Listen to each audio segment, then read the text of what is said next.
আসসালামু আলাইকুম সুপ্রিয় শিক্ষার্থী বন্ধুরা, তোমরা কেমন আছো? ভাস লার্নিংয়ের পক্ষ থেকে তোমাদের সকলকে স্বাগতম জানাচ্ছি। তো আজকে কথা বলবো এসএসসি টেস্ট এক্সাম 2023 নিয়ে। আমি আগের ভিডিওতেও কিন্তু তোমাদেরকে বলেছি যে তোমরা এসএসসি টেস্ট এক্সামের জন্য কিভাবে প্রিপারেশন নেবে, বাট আজকের ভিডিওটা শুধুমাত্র তাদের জন্য যারা হিউজ পরিমাণে তোমরা কোশ্চেন করছো যে আমরা কিভাবে প্রিপারেশনটা নেব, তোমরা কিভাবে প্রিপারেশন নিবা সেইটার জন্য আমি কিন্তু আগের ভিডিওতে বলেছি। আর আজকের মেইন যে ভিডিওটা বানানো উদ্দেশ্য হচ্ছে তাদের জন্য যাদের প্রিপারেশন অনেক খারাপ, যারা শুধুমাত্র বলতেছে যে ভাই আমরা পাস করতে পারবো। তো তাদের জন্য কিছু গাইডলাইন আমি এখানে দিতে যাচ্ছি। দেখো আমাদের হাতে আর আছে কতদিন, দেখো আমাদের হাতে কিন্তু আর কোনো সময় নেই, ঠিক আছে। আজকে হচ্ছে 25 তারিখ। আজকে যদি 25 তারিখ হয় তাহলে তোমাদের পরীক্ষা শুরু হচ্ছে কি আর মাত্র 5 দিন পর। এই 5 দিনের মধ্যেই তোমাদেরকে কিন্তু সামনের দিকে এগিয়ে নিতে হবে, ঠিক আছে। আচ্ছা, তো এই 5 দিনের জন্যও আমরা যদি একটা রুটিন করি, সেই রুটিনটা কীরকম হইতে পারে দেখো। যেহেতু তোমরা সায়েন্সের স্টুডেন্ট আর আমি যেহেতু সায়েন্স সম্পর্কেই তোমাদের সামনে জ্ঞান দেওয়ার চেষ্টা করি, সো সায়েন্সের স্টুডেন্ট হিসেবে তোমরা সায়েন্সের সাবজেক্টগুলোকে বেশি প্রায়োরিটি দাও।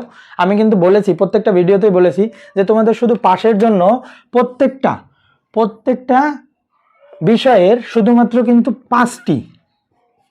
পাঁচটি চ্যাপ্টার যদি তোমরা আপাতত এবার ভালো করে পড়ো।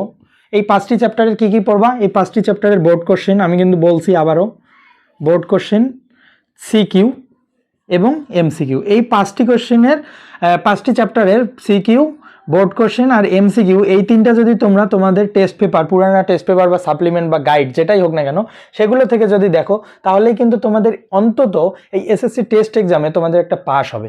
আর এই পাসটা হলেই পরবর্তী তোমাদের হাতে সময় থাকতেছে কি?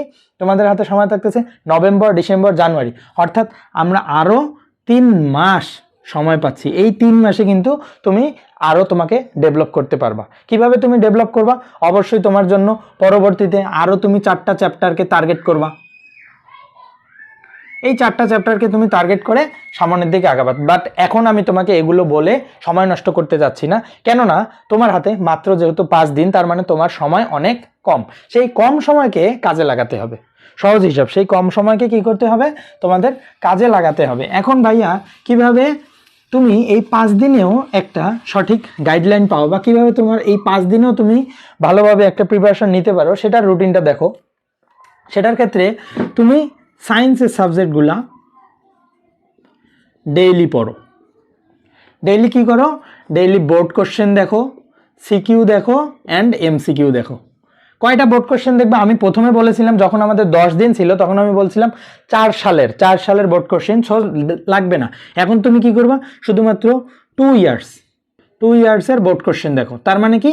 তোমার রিসেন্ট বোর্ড কোশ্চেন, অর্থাৎ 2022 হতে পারে, 2023 হতে পারে, তার সাথে তুমি 2021টাকে নিতে পারো। এই 3টা বোর্ড কোশ্চেন দেখো, সাথে সিকিউ, সাথে এমসিকিউ। তাহলে 5টা চ্যাপ্টারের আমি ধরে নিচ্ছি তুমি কিছুই জানো না, ঠিক আছে। তুমি কিছুই জানো না, তাহলে এই 5টা চ্যাপ্টার, ধরো তুমি কেমিস্ট্রির পড়তেছো, তাহলে কেমিস্ট্রির 5টা চ্যাপ্টার প্রতিদিন যদি তুমি 2টা করে চ্যাপ্টার ধরো, তাহলে কিন্তু জাস্ট তোমার কি 2.5 দিন, 2.5 ডেজের মধ্যেই আমার এই 5টা চ্যাপ্টার হয়ে যাচ্ছে এবং তোমার কিন্তু পাস নিশ্চিত হচ্ছে। এবং কোন কোন চ্যাপ্টার কোশ্চেন আসবে আমি কিন্তু তোমাদেরকে বলেছি, কারণ তোমরা কিন্তু শুনতে চাইছিলা যে ভাইয়া কিভাবে মানে আমরা তো পড়বো, কিন্তু কোন 5টা চ্যাপ্টার পড়বো, সেই 5টা চ্যাপ্টারও বলছি। আবারও আমি এই 5টা চ্যাপ্টারের নাম বলে দিচ্ছি। দেখো এই 5টা চ্যাপ্টারের নাম আমি এই জায়গায় দেই, এখানে 5 শিওর শর্ট, ঠিক আছে। এই চ্যাপ্টারগুলোকে আমি বলেছিলাম কি শিওর শর্ট। একটা হচ্ছে 4, একটা হচ্ছে 5, একটা হচ্ছে 6, একটা হচ্ছে 7, ঠিক আছে।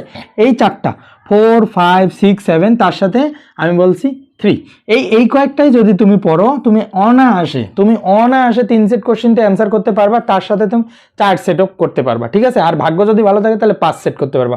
আর এটার বাড়তি যদি আরেকটু ভালো প্রিপারেশন নিতে চাও, মানে আর 2-1টা কোশ্চেনের ক খয়ের যদি অ্যান্সার করতে চাও, তাহলে তার সাথে আমি বলছিলাম 1 আর 2কে মিলাতে, ঠিক আছে। 1 না মিলাইলেও হবে, বাট 2কে মিলাতে। এবং 2-এর কি বলছিলাম? 2-এর বলছিলাম গ্রাফ।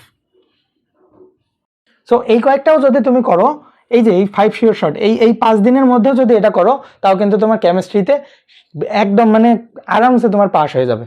তাহলে এরকম ফিজিক্সে করো, এরকম ম্যাথে করো, এটা গেল সায়েন্সের বিষয়টা, ঠিক আছে। সায়েন্সের চ্যাপ্টারগুলো তোমরা এভাবে সলভ করবে। এখন নন সায়েন্সগুলো কী করবা, অর্থাৎ যেটাতে তোমার সায়েন্স নেই, যেমন হচ্ছে কি আমরা ধরে নিতে পারি বাংলা, আমরা ধরে নিতে পারি ইংলিশ, আমরা কি ধরতে পারি বাংলা, ইংলিশ, বিজিএস, রিলিজিয়ন, ঠিক আছে। আচ্ছা এইগুলোতে তোমরা কী করবা, দেখো এই বাংলা কী করবা তোমরা 2 দিন পড়বা, 2 ডেজ। এবং বাংলা 2 ডেজ পড়ার পরে কি বাংলার সিকিউ বা এমসিকিউগুলো তোমরা গাইড থেকে দেখতে পারো, বোর্ডের কোশ্চেনগুলো। তবে এইখানে বোর্ডের কোশ্চেন হোক আর হোক, এগুলো আসলে অতটা ফলো করে না। এটা তোমরা গল্পটা যদি ভালো করে পড়ো, কিছু গল্প ভালো করে সিলেক্ট করে নাও যেগুলো থেকে সবসময় কোশ্চেন আসে, সেই গল্পগুলো সিলেক্ট করে নাও, সেই গদ্যগুলো সেই পদ্যগুলো সিলেক্ট করে নিয়ে সেগুলোর ভিতরটা ভালো করে পড়ো। সেখানে কিন্তু তোমার এই যে এইটা কাজ করবে না, তোমার কিন্তু বোর্ডের কোশ্চেন সেখানে কাজ করবে না বাংলায়, ঠিক আছে। সেখান থেকে তুমি ভিতরটা পড়ো। ইংলিশের জন্য তোমার একটা কি করতে পারো তোমরা, যে রাইটিং পার্ট, ইংলিশের রাইটিং পার্টটা খুব ডেভেলপ করার চেষ্টা করো।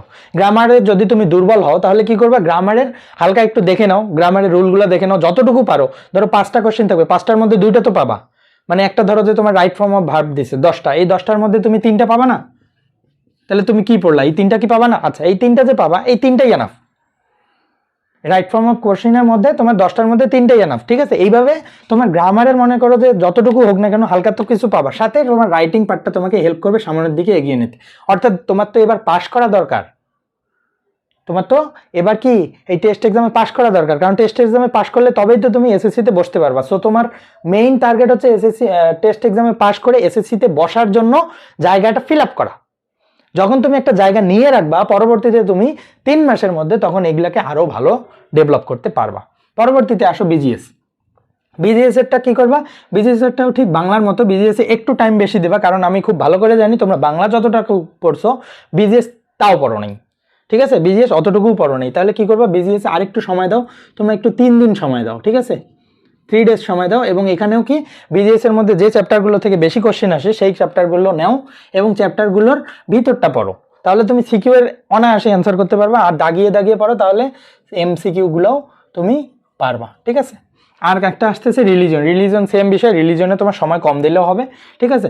তুমি ডেইলি যদি 1 দিন করে দাও, 1 দিন করে হালকা একটু করে সময় দাও, টপিকগুলো যদি একটু ভালো করে পড়ো এবং এমসিকিউগুলো যদি ভালো করে পড়ো, তাহলে কিছু একটা করতে পারবা, ঠিক আছে। মানে পাশের জন্য তোমার যা দরকার সেটা করতে পারবা। এখন আমি কিন্তু বলতেছি যারা অনেক ভালো প্রিপারেশন নিচ্ছ তারা এই ভিডিওটা জাস্ট স্কিপ করতে পারো, এই ভিডিওটা তোমার দেখারই দরকার নেই, ঠিক আছে। এবং আরও এখন একটা কথা কি, তোমরা এই যে ইউটিউব ফেসবুক, ঠিক আছে, ইনস্টাগ্রাম, এই জিনিসগুলো থেকে এখন দূরে রাখো, এগুলো থেকে সরে যাও একদম, ঠিক আছে। এই কয়েকদিনের জন্য এগুলো থেকে সরে যাও, এগুলো পরে ইউজ করবা, ঠিক আছে। তুমি এসএসসি টেস্ট এক্সাম দাও, এসএসসি টেস্ট এক্সামে দেওয়ার পরে তুমি কি করবা, তুমি এসএসসির জন্য প্রিপারেশন নেবে, এসএসসি শেষ করো, তারপরে এগুলোতে ভালো করে মনোযোগ দাও, এইগুলোতে পরে মনোযোগ দিতে পারো, তাতে আমার কোনো আপত্তি নেই। কিন্তু তোমাদের এসএসসি পাস করতে হবে, এসএসসিতে ভালো রেজাল্ট করতে হবে। সো এই জন্য সবার প্রথমে টেস্ট এক্সামে পাস করতে হবে। আর টেস্ট এক্সামে পাস করার মেইন ইয়েটা হচ্ছে কি, এখন তোমাদের বোর্ড কোশ্চেন সলভ করা, মানে সায়েন্সের বিষয়গুলোতে বোর্ড কোশ্চেন সলভ করা। যত বেশি বোর্ড সলভ করতে পারবা তত বেশি তোমার জন্য বেনিফিট, ঠিক আছে। সো এই 5 দিন বেশি করে পরিশ্রম করো, সামনের দিকে এগিয়ে নাও, এসএসসি টেস্ট এক্সামে তোমাদের পাস হোক, যারা অনেক ভালো করছো তারা A+ পাও, ঠিক আছে। এসএসসি টেস্ট এক্সাম তোমাদের জন্য শুভকামনা হোক, তোমরা যাতে এসএসসিতে বসতে পারো এই দোয়া করি। সো ভাস লার্নিংয়ের সাথেই থাকো, ভালো থাকো, সুস্থ থাকো, ধন্যবাদ।